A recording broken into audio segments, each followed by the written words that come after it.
Hi, everyone, and welcome again to NUA's Caregiver Empowerment Program. Today's webinar is going to look at the functional impact of acquired brain injury.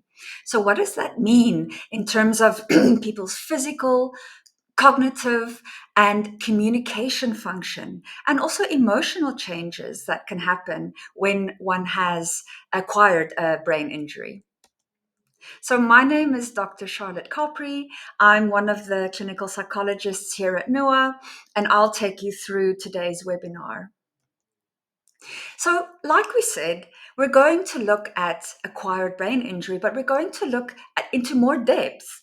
What are some of the changes? What are some of the impacts in people's daily functioning that can happen when they have a traumatic brain injury and when they acquire a brain injury afterward? So we know that there are cognitive changes. So the way that we use our thinking, our memory, our attention. There's communication changes, the ability to understand information, to use verbal speech, even nonverbal language can be affected. And also, of course, emotional changes. So, looking at mood and the way that people are able to regulate their emotion. So, there's courses for people who want to, learn more about how acquired brain injury can affect people, and also just if you are curious and you are eager to gain some more knowledge for your own learning. So we're going to look at a couple of things today that has to do with how an acquired brain injury can impact on people's daily functioning. So, like we said, we're going to look at physical changes. So how the body responds after an acquired brain injury. Cognitive changes. So the way that we can use our thinking, our memory, our abilities to pay attention, communication, the way that we receive information, the way that we relay information to others, emotional changes in mood and the way that we feel, the way that we perceive things. And then we're going to end off by just taking everything together again. Okay, so are you ready? We're going to start. Yeah? So let's just look at the general impact of acquired brain injury. So, as you know, an acquired brain injury can really cause quite serious disability because it affects almost every single aspect of a person's daily functioning, the way that they can use their body, the way that they think and feel, and how they get through everyday life. And, an injury might cause different problems for different people. It really depends on where the brain got hurt and what parts of it got damaged the most. And of course, the range of problems will be different for people, depending on how their brain got injured and the areas. So, the functional changes following an acquired brain injury are really much different from breaking an arm or breaking a leg. Like a broken bone, eventually it'll knit and it'll heal, and it's a temporary impairment. Whereas for acquired brain injury, those impairments will be lifelong, and they affect several areas of functioning, like we said. And one of the things that is often an important thing to come to terms with is no longer being able to do a lot of the things independently that you were able to do before your brain injury.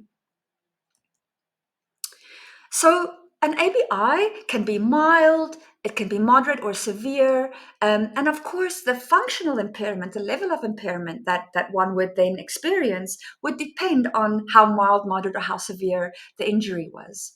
And like we said, this will be in areas of sensory motor functioning, um, uh, senses like seeing and hearing, using your gross motor muscles, even your fine motor muscles, cognition like memory, problem solving, making decisions, making choices, weighing up options, communication, having difficulties with conversation, expressing yourself, reading other people's nonverbal communication, making sense of what people are saying, and then, of course, emotion. lability. And what we mean by that is, quite rapid mood changes, fluctuations like ups and downs, and angers, and more kind of like calm states, and also depression and anxiety that might be a result of an acquired brain injury. So let's look at some of the physical changes that can happen after an acquired brain injury. So these physical changes can be temporary or they can be more permanent. So again, it depends on how serious the injury was, where the brain was injured, and the impact that will have on rehabilitation, and regaining and relearning things that one was able to do before, in using your body and in executing activities of daily living. So some people experience a number of changes, and some people might not really experience many, or any. It really depends again on the type of injury and where it is in the brain, and how serious it is. So to hold that in the back of your mind, will be very helpful as we go through the rest of this webinar. So some of the physical changes can include paralysis, so a loss of muscle function. It can be localized, so a limb, or it can be more general, like to parts of the body, a lower part or both upper and lower part. Hearing problems, coordination and proprioception issues. So where in space are my limbs? How far away is my bottle of water? How hard am I squeezing a glass that I'm holding? How hard am I greeting somebody by the hand? Changes in your libido, so sexual changes, loss in sexual drive, or physical difficulties even with sexual activity for both men and women, sleeping difficulties, issues with taste and issues with smell, dizziness, problems with balance, falling over, for example, being more clumsy than one was before. Even epilepsy and seizures is something that one might not have experienced before a traumatic brain injury, but that one now does have after the brain damage. Headaches, visual problems, chronic pain, and difficulties with toileting, either not being able to, so constipation, or not being or not controlling, not having control over one's bowels or bladder. So, what are some of the cognitive changes that one might go through after a traumatic brain injury? So, like we said a little bit earlier, cognition has to do with our higher mental processes. So, knowing, learning, and applying our understanding, as we go through the day, and transferring our knowledge, and comprehending and understanding and making sense of things. So higher brain functions, like I mentioned, reasoning, thinking about things, remembering things, and using what you remember later, to maybe solve a problem, using your judgment, weighing up options, problem solving, and making decisions, and that are I suppose more wiser than unwise, right? Um, it's not really directly observable, the effect that acquired brain injury can have on cognitive functioning, but we can see it in somebody's behavior. So remember, like if you break an arm, if you break a leg, it's probably in a cast. So people would be able to see, oh dear, you broke your arm or your leg. There might be certain ways that I'm going to have to support you. We can't really see changes in cognitive functioning, right? It's kind of like invisible, but it might come out in people's behavior. So that might be a sign for us that there are certain supports that we will need to then provide, an individual. So they might have difficulties with attention. They might be distractible or fidgety. They might have difficulties with memory. They might forget where they put things, or they might forget a really important appointment. They might forget to renew their prescriptions. So, like we said, depending on where your brain gets injured, it will have certain effects, on the way that you use your thinking, your reasoning, your memory, your attention. So this slide is really handy to show you what areas of the brain are kind of in charge of what functions, and I'd like you to look specifically at the Wernicke's area and the Broca area, because they also play a very important role in the ability to communicate, receive and give communication. And we're going to get to those a bit later as well. So changes in cognitive functioning are very common after an acquired brain injury. And like with physical changes, they can be mild, moderate, or severe, depending on how bad the injury is. And some might, get better with time and rehabilitation, and others might be more difficult to heal from and to regain those skills that one might have had before the ABI.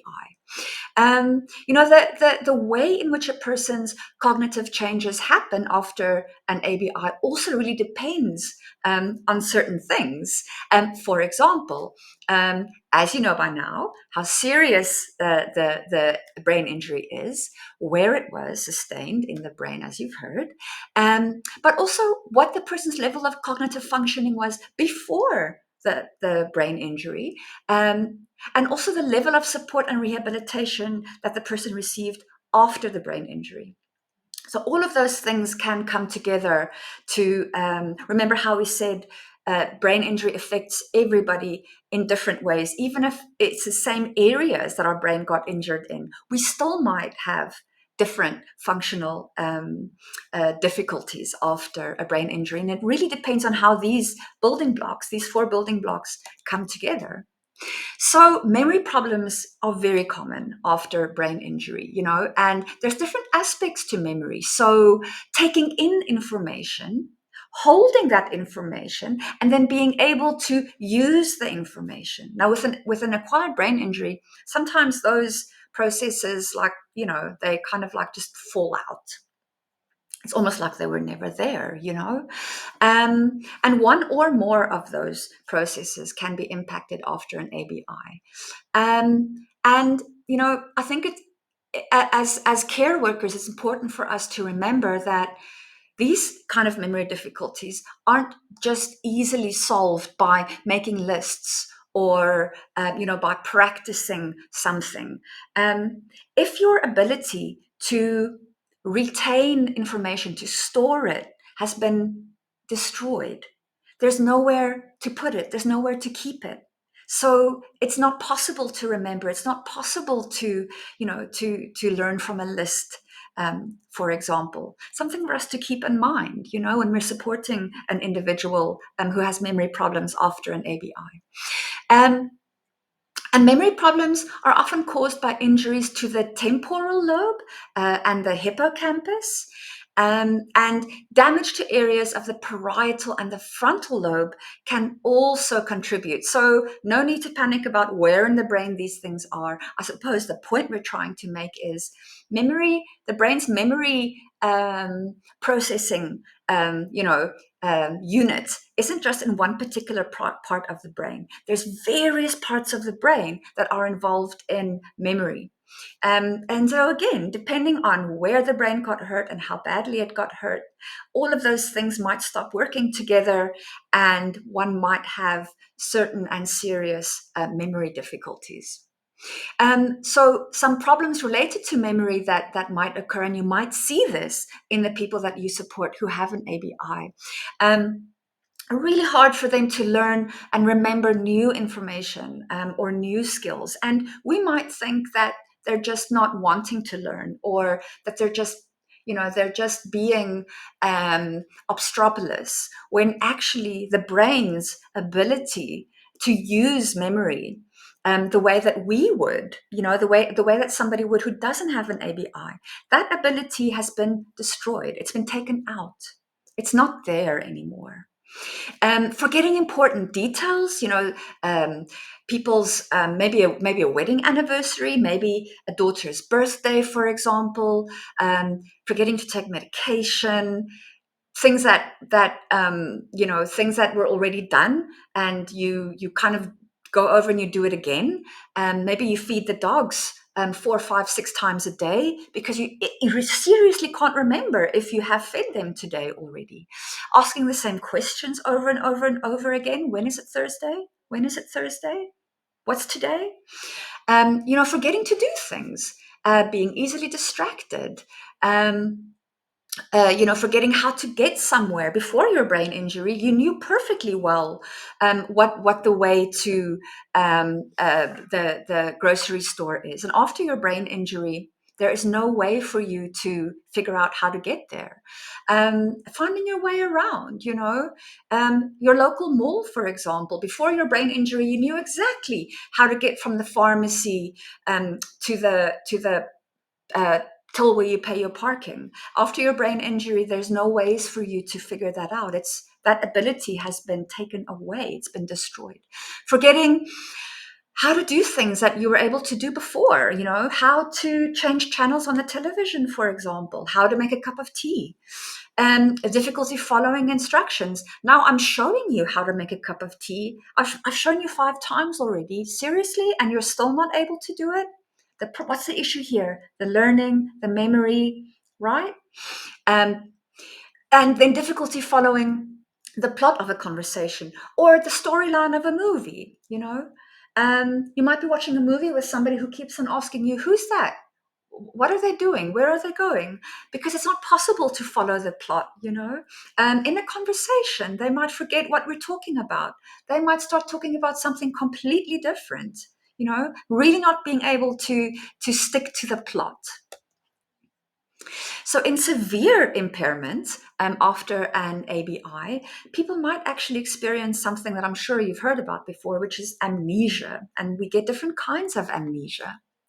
So retrograde amnesia. So the inability to remember things that occurred before the acquired brain injury, right? So that's retrograde amnesia. So things that were going on before or that led up to the injury, one is not able to recall, one is not able to remember that. So a person who develops retrograde amnesia after an acquired brain injury might be unable to remember what happened in the years prior to the injury, and they might forget people that they've known. They might forget their own life history. Can you imagine? Just not knowing, that you've had, amazing years with an amazing partner, or that you've raised 4 children, and that part of your history is just completely inaccessible to you. And then anterograde amnesia, the loss of the ability to create new memories. So being able to remember things that happen after your acquired brain injury, right? So did I feed the dogs? Did I have 10 cigarettes today already? Those kinds of things.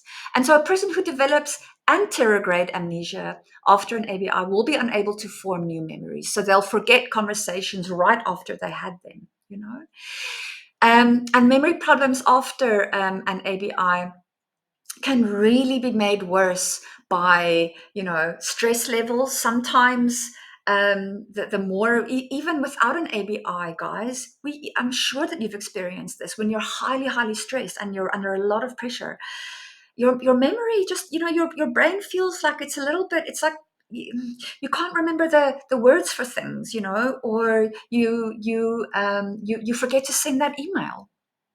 So stress can make memory impairments even worse. Lack of sleep, for example. We know what we're like if we're sleep deprived.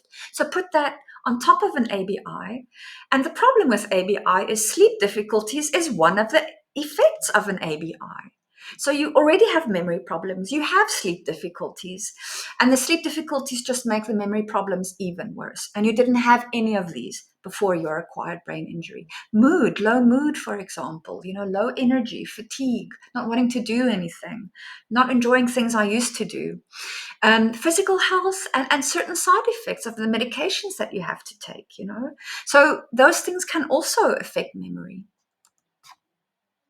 So attention is one of the other, higher cognitive functions that can be affected after an ABI. So attention is kind of like a big word for a lot of different, kind of like kinds of attention. I bet it was interesting for me to actually learn that we have different kinds of attention, and actually I'm better at some than at others.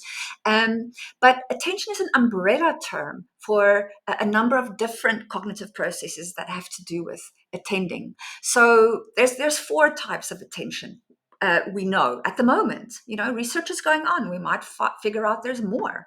But sustained attention. So keeping your mind focused on one task for a long time. So keeping my mind focused on going through this webinar with you guys, paying attention to from beginning to end on our process together. Selective attention, so focusing attention on important information, that are important for the task, and not information that is less important. So if my selective attention is impaired and affected, I might not be able to filter out what are the important pieces that I should attend to and what are not the important pieces.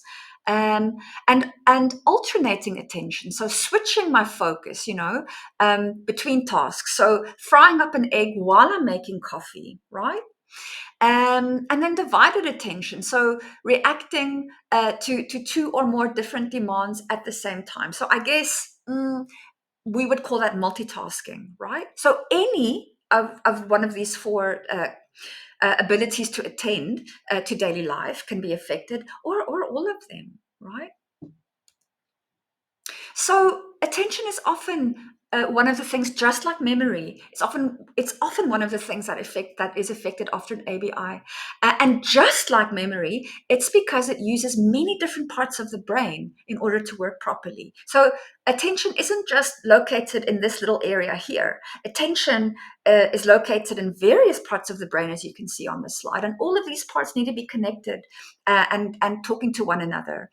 And again, if one of those pieces of the brain is damaged, or two even slightly, can you see how that already mixes up the communication between these various parts of the brain that are in charge of attention? So the major regions of the brain that are involved in attention are some of our frontal parts of our brain, the parietal lobes, and the subcortical structures. So those ones that are kind of like they're kind of like hidden a little bit more deeper inside the brain. Like the thalamus, for example, or the superior colliculi.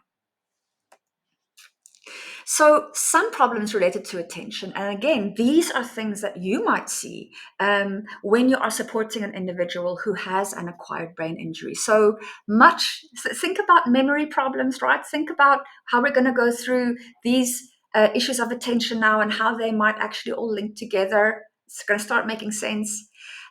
Also, difficulty following instructions, because remember, if I can't attend to what you're telling me, I'm not going to be able to retain the information and actually complete the task, right?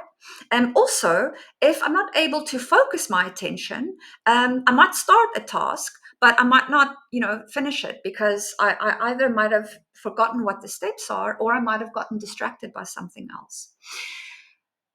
You're feeling overwhelmed when there's a lot going on in the environment. So my attention, ability to attend to just the important things that I need to focus on, I can't do that at the moment. So everything feels important, and it's completely overwhelming. My ability to parcel my attention up, right? Trouble picking out what's important, even in written information. So you might find that somebody needs support completing a form or going through an instruction manual for a new kitchen, apparatus. Trouble of keeping track of what is happening, what's being said, like what's being done. Difficulty doing more than one task at a time. Perhaps like we said, like preparing a meal while making a cup of coffee.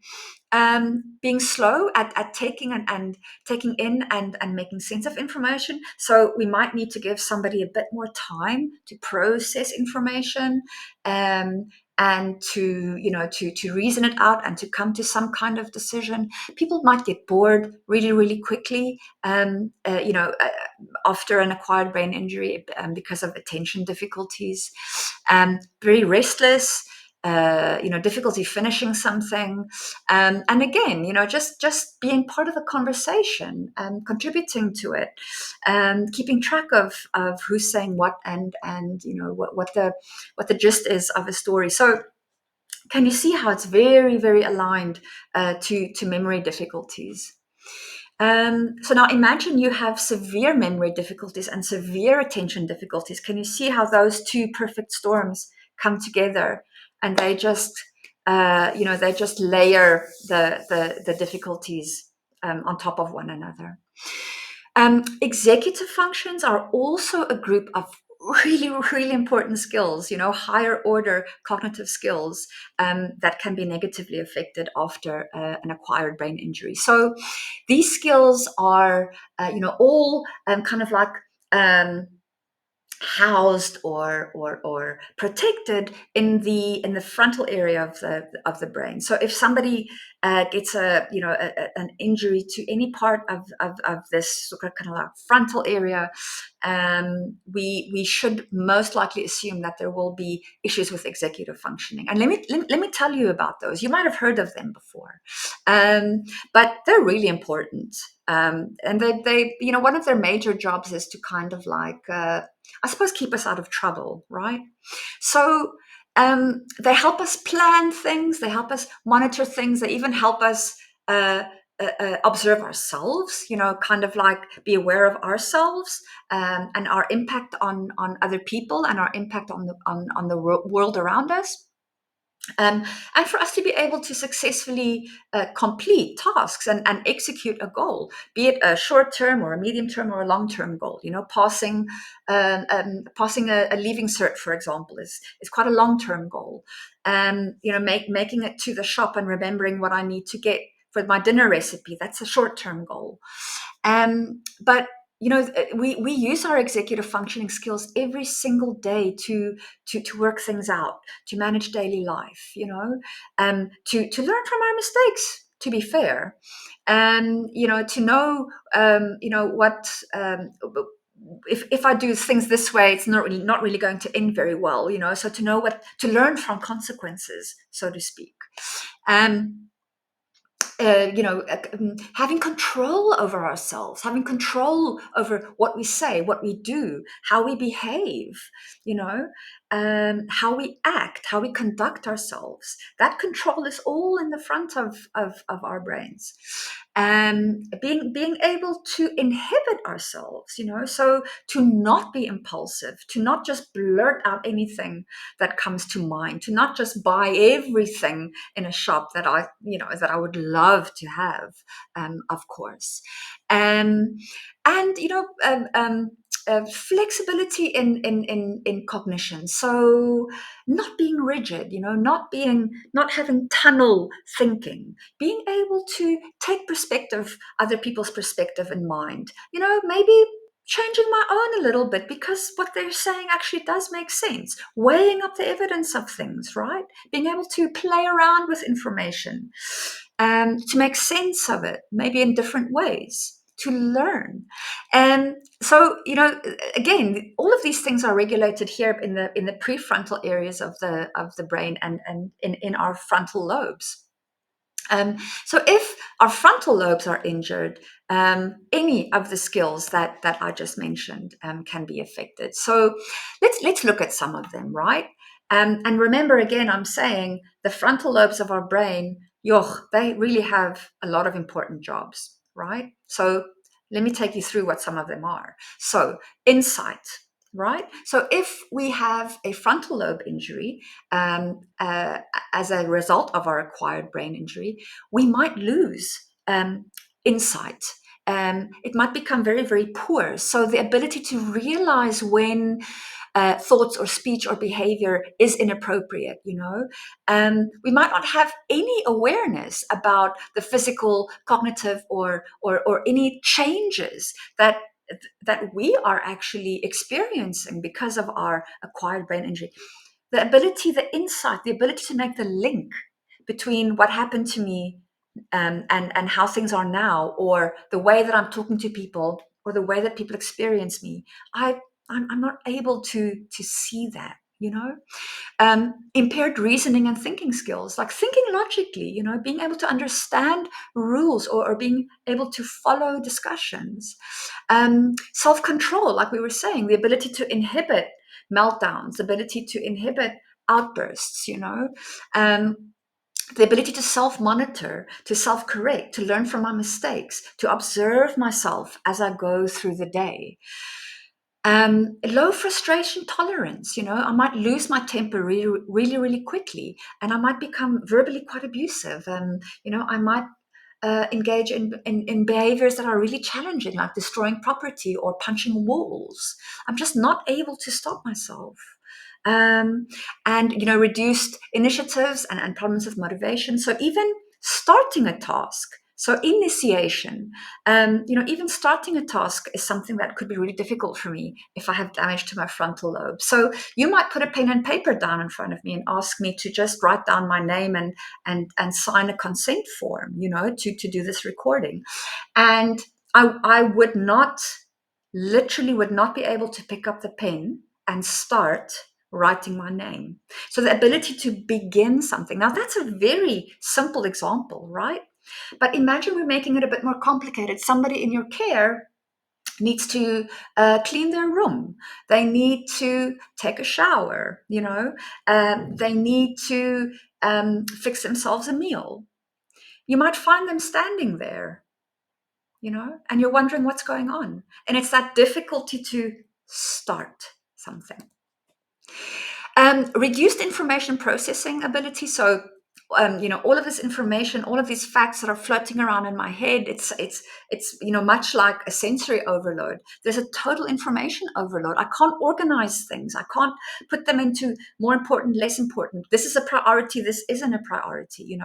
It's a priority to pay my gas bill. It's not a priority, to brush the lint off my coats.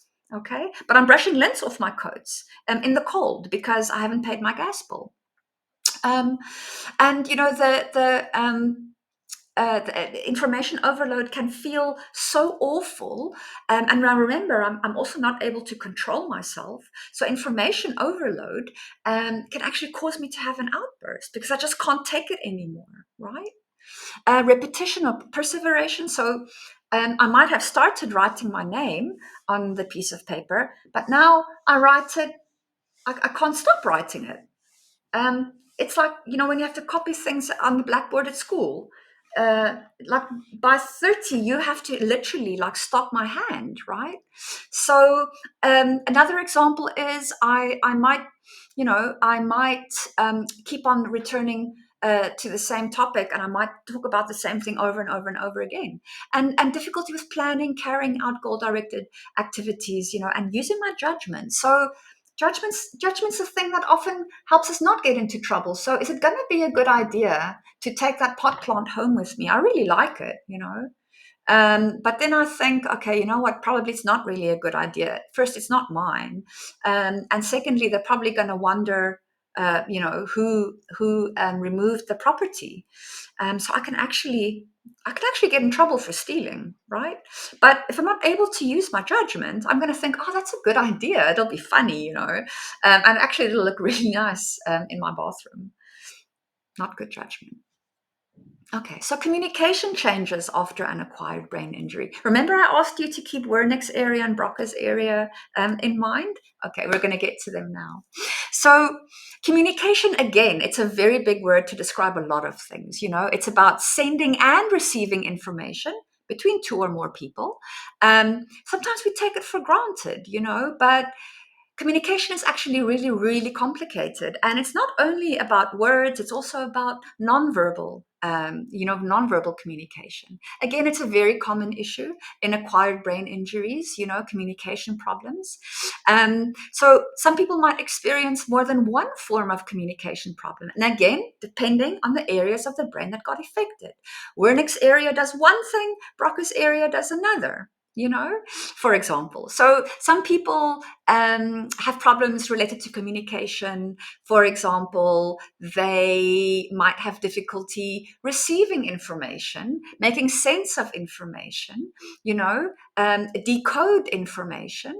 And other people might have difficulty giving information. So using words, using sentences, writing things down, being able to make sense when they speak so that they can be understood. Imagine you know you're speaking, but people just are not understanding what you're saying. Imagine you're desperate for help.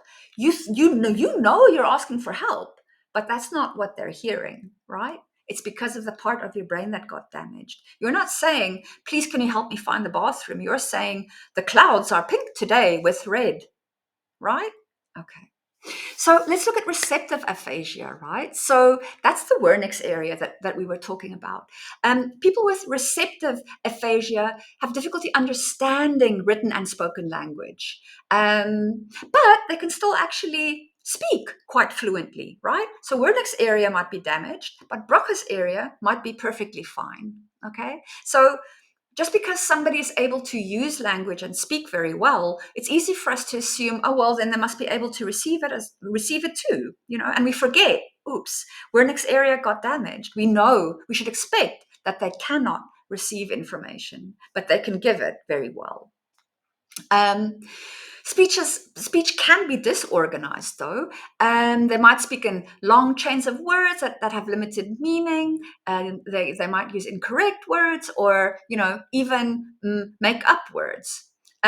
So people struggle to understand language, and they also might be unaware that they're actually, difficult to understand as well. And they don't know why people aren't really responding to what they're saying. Expressive aphasia, so Broca's area, people have difficulty producing meaningful speech, but it's easier for them to understand. So Wernicke's area might still be quite healthy, but Broca's area is quite damaged. They don't struggle with knowing what to say. So the words are in there. They know what they want to communicate. They know what they want to ask for, but they can't find the words. They can't put it into words. So in severe cases, a person might not be able to speak at all, or they might lack fluency, short sentences, small words. They might make grammatical errors. And the sad thing is, before the acquired brain injury, this person might have been a university lecturer. They might have given amazing seminars. And after they had damage to Broca's area, it's impossible for them to do that. They can still read a book and they can still know exactly how they would give the lecture, but it's just not happening. So some problems related to communication that can also occur after an ABI are changes in speech, and the physical ability to speak. They can still understand and they can express, but the physical ability to speak might be affected. So in dyspraxia, that's associated with an injury to parts of the brain that plan speech and then use the muscles necessary to produce the words and produce the speech. So again, it can range from mild to very, very severe. So people have difficulty saying what they are consciously thinking.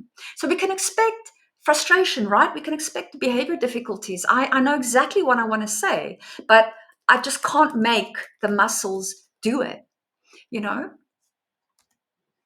Um, and then other problems, more problems, um, you know, changes in thinking, so forgetfulness, repetitiveness, changes in social skills. People might be socially inappropriate, but always remember that communication doesn't mean that there has been a change.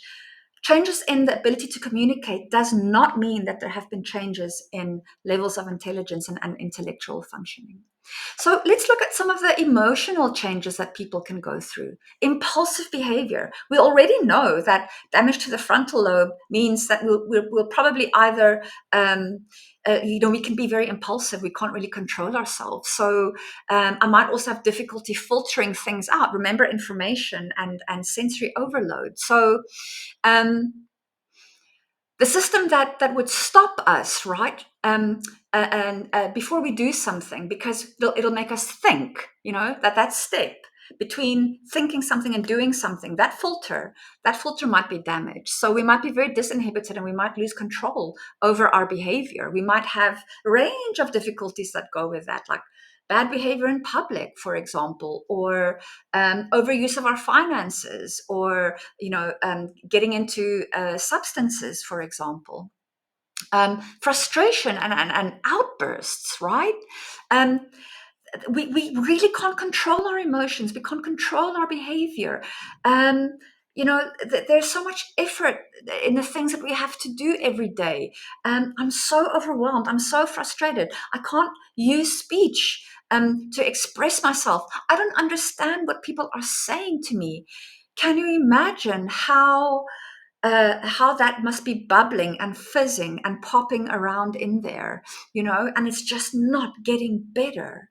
Of course, I'm going to be frustrated, and of course, I might have anger outbursts, and it might not even be intentionally. I might have been able to control myself before my ABI, but afterward, that piece of my brain that was able to stop me before I had a meltdown, that piece has been destroyed. It's fallen away. Low motivation, like apathy, don't really feel like doing anything. It's difficult to get a person engaged in their daily planner. Inflexibility, being very, very, very rigid. You cannot change my mind. And what seems like a lack of empathy, right? Because of the brain injury, might be difficult for somebody to recognize other people's feelings. Before the brain injury, somebody might have been a most brilliant counselor or psychotherapist, the most empathic, warm, attuned, nurturing person. And after the ABI, they just don't get emotion anymore. They can't recognize their own, and they definitely can't recognize other people's. So it may seem that they're very self-centered, and it can be really, really difficult for family and friends, because it's almost like you don't count anymore. The only important thing is this person, right?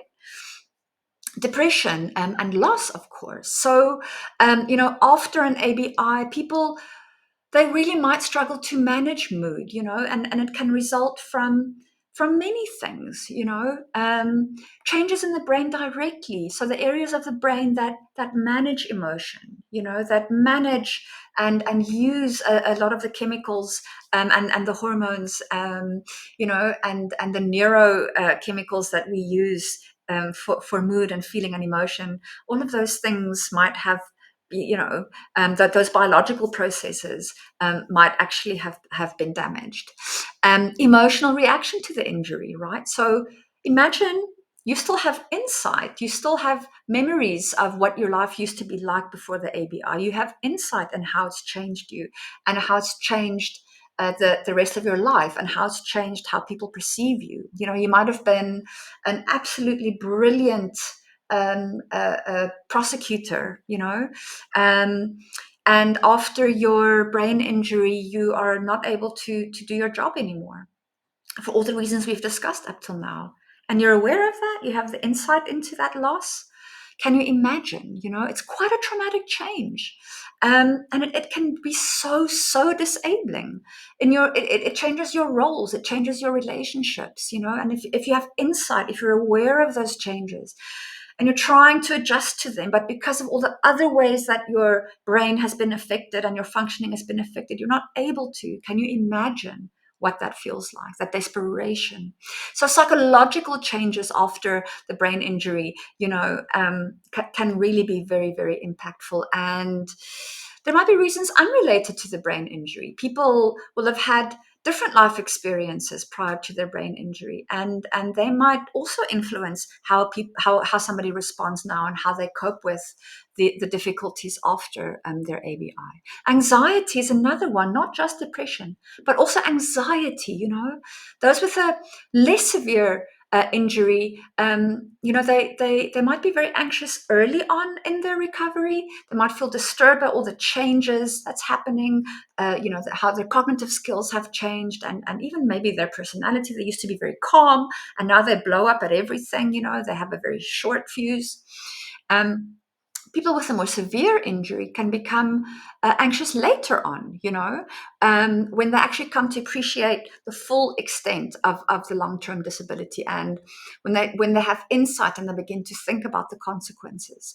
And a few people who suffer anxiety may really become quite obsessional in their thoughts and in their actions, and really, really rigid. And it's very difficult to help them change perspective and to take perspective, and it becomes quite inflexible, which links into what we were talking about before.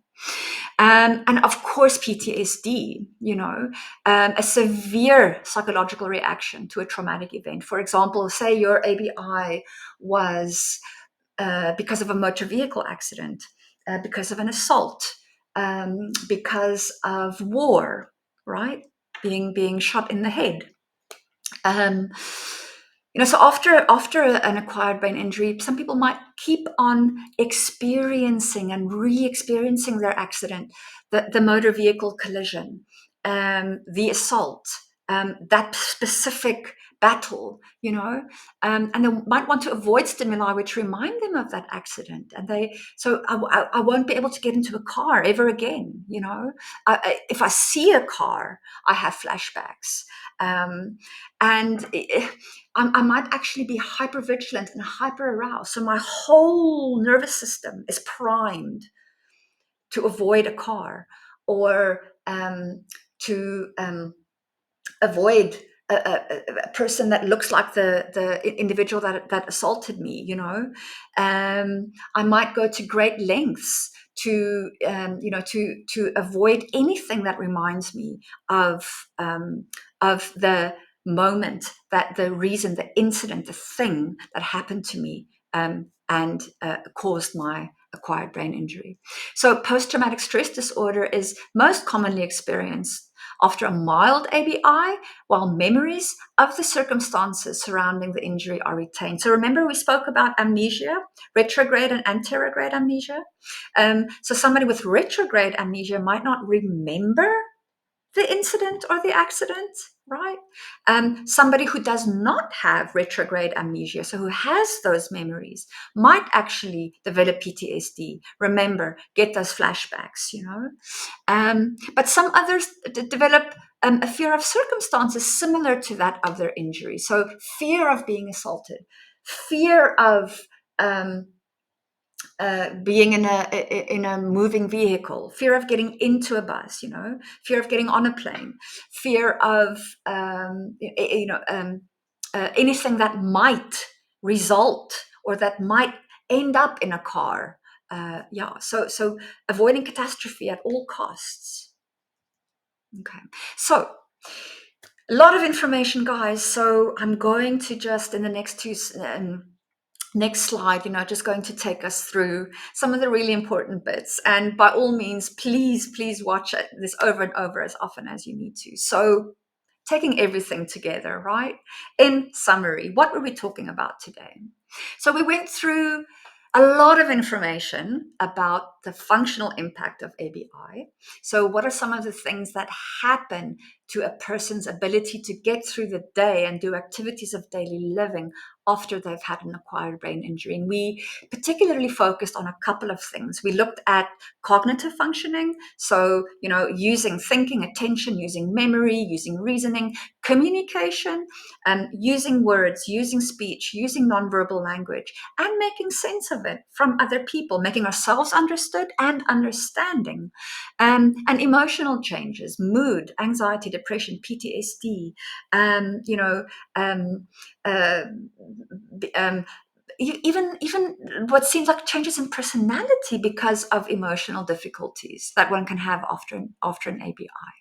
So before we started our webinar today, there's things that you have learned now. There's things that you know now, and you have a very, very much broader understanding of the functional impact of an acquired brain injury. So how does it impact my ability to function the way that I did before, right? To get through the day, to do what I need to do, to maintain a relationship, to make a meal for myself, to get myself to the doctor's office so that I can renew my prescription. Yeah.